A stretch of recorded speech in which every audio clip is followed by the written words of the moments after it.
암 환자들의 63%에서 비타민C 결핍이 나타났다고 합니다. 또한 비타민C가 결핍된 환자에게 염증 수치가 올라가 있었고, 이러한 수치는 짧은 생존율과 관련이 있었습니다. 수술이나 항암 치료만큼 소홀히 할 수 없는 것이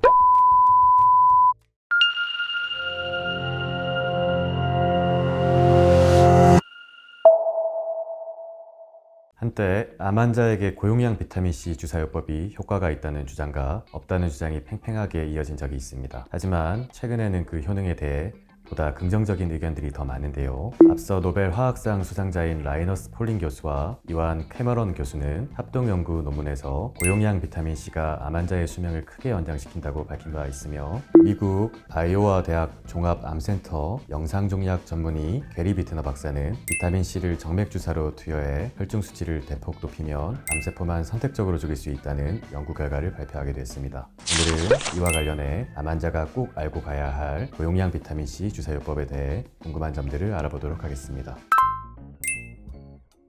우선 암세포의 성장을 억제하는 효과가 있습니다. 암세포는 저산소 환경, 즉 산소가 부족할 때 잘 성장합니다. 특히 산소가 부족하면 HIF1 같은 저산소 유도인자들이 증가하게 되는데, 이들은 암세포가 저산소 환경에서도 에너지를 생산할 수 있도록 대사 경도를 재프로그래밍하는 역할을 하는데요. 이 과정에서 암세포 성장에 필요한 포도당 이용이 급증하게 되는데, 암세포는 포도당을 에너지원으로 성장해 신생아간을 증가시키고 암 전이를 유발하게 됩니다. 비타민C는 세포 안으로 흡수될 때 포도당과 같은 운반 수송체를 이용하는데, 비타민C와 포도당은 구조가 비슷해 암세포가 포도당 흡수를 저하시켜 HIF1 농도를 감소시키게 되고 암세포 성장을 억제하는 효과가 나타나게 됩니다.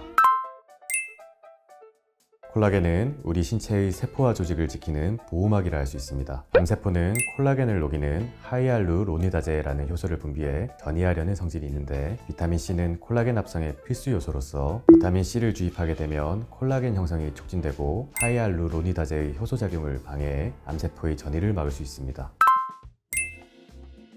비타민C는 혈중으로 주입되면 과산화수소가 발생하는데, 해당 과산화수소는 암세포뿐만 아니라 정상세포도 공격하게 됩니다. 하지만 정상세포의 경우 카탈라제라는 효소가 풍부하게 있어 물과 산소로 과산화수소를 분해하는데요. 반면 암세포에는 카탈라제가 100분의 1 정도밖에 없기 때문에 과산화수소 누적으로 사멸하는 효과를 가지게 됩니다. 일반적으로 비타민C는 정맥으로 주사하는 방법과 경구용으로 섭취하는 방법이 있는데, 암 환자에게는 정맥 주사를 더 권장하는 편입니다. 가장 큰 이유는 바로 흡수율 때문인데요. 정맥 주사의 경우 비타민C를 직접 혈류로 주입하기에 100% 흡수율을 자랑하지만, 경구용의 경우 소화 과정을 거치기에 흡수율이 낮은 것은 물론 일부 비타민C는 체외로 배출되게 됩니다. 추가로 정맥으로 투여된 비타민C는 매우 높은 혈중 농도를 유지할 수 있어 암세포에 대한 잠재적인 공격력을 증가시킬 수 있지만, 경구용 비타민C는 상대적으로 낮은 혈중 농도를 유지하기에 암치료에 있어 효율이 떨어질 수 있습니다.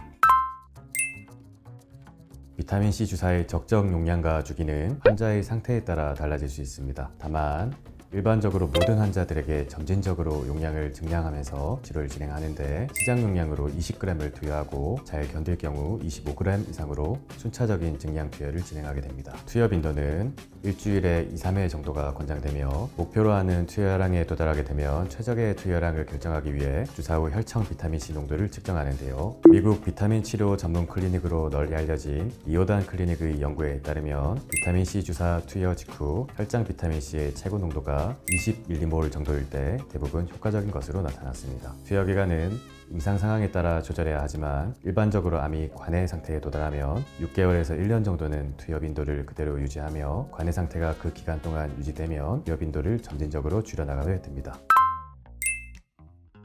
비타민C 자체가 수용성으로 체내에 축적되지 않고 소변으로 배출되기에 고용량 비타민C 주사용법은 비교적 안전한 치료법입니다. 다만 일부 환자들의 경우 삼투압 부하와 이뇨작용으로 인해 속쓰림, 두통, 갈증, 혈관통 등의 일시적인 부작용이 있을 수 있는데요. 이 경우 충분한 휴식과 수분 섭취를 해주시고, 혈관통은 수액 투여 속도를 조절해 주시면 회복이 가능합니다. 또한 고용량 비타민C 대표적인 부작용으로는 신장 결석을 들 수 있습니다. 비타민C는 대사 과정에서 발생하는 옥살산이 칼슘과 만나 생성되는 옥살산 칼슘이 신장 결석을 유발하는 것으로 알려져 있습니다. 다만 해당 사례는 드문 예로 실제 연구에 따르면 고용량 비타민C 주사요법을 성인 157명을 대상으로 6에서 12개월간 신장 결석 발병을 추적 관찰한 결과 신장 기능에 이상이 있는 사람이 없었던 것은 물론 신장 결석이 발병하지 않았고 심지어 이 중 8%는 이전에 신장 결석을 앓은 이력이 있음에도 신장 결석이 다시 생기는 일은 없었습니다. 하지만 분명한 것은